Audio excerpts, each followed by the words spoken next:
Supreme court of Pakistan ने पाकिस्तान के छोटे ताजरों के मसाइल और अवामी ज़रूरत को मद्देनज़र रखते हुए मुल्क भर के शॉपिंग मॉल्स को खोलने के अहकाम जारी किए और उसके साथ साथ ईद के रश को कंट्रोल करने के लिए हफ्ता और इतवार की 2 छुट्टियों के अंदर भी कारोबारों को खोलने के अहकाम जारी किए।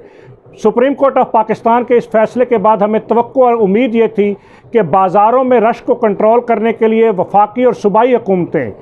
5 बजे के औकात कार की बजाय 24 घंटे के लिए कारोबारों को खोलने का फ़ैसला करेंगी, लेकिन अभी तक वफाकी और सूबाई हुकूमतों ने रात गए तक कारोबार खोलने का फ़ैसला नहीं किया, जिसकी वजह से मार्केटों के अंदर ख़रीदारी का रश पड़ने की वजह से, आवाम के हजूमों के आने की वजह से, पूरी फैमिलीज़ का मार्केटों के रुख करने की वजह से बेतहाशा रश मार्केटों के अंदर देखा जा रहा है। और मरकज़ी तंजीम ताजरान पाकिस्तान का सदर होने के नाते मैं वाज़ेह तौर पे ये बात कहना चाहता हूँ कि महदूद औकात कार के अंदर पड़ने वाले रश की वजह से ताजर तंजीमात और ताजरों के लिए किसी सूरत SOPs पर अमल दरामद मुमकिन नहीं है। हुकूमत अगर चाहती है कि कोरोना की वबा को कंट्रोल करे तो इस रश को कम करने के लिए महदूद औकात कार की बजाय ईद के इन दिनों के अंदर 24 घंटे के लिए कारोबार खोलने का फौरी तौर पर फैसला करे और इसके साथ साथ रश को कंट्रोल करने के लिए कारोबारी औकात कार के साथ बैंकों की बंद ब्रांचेस को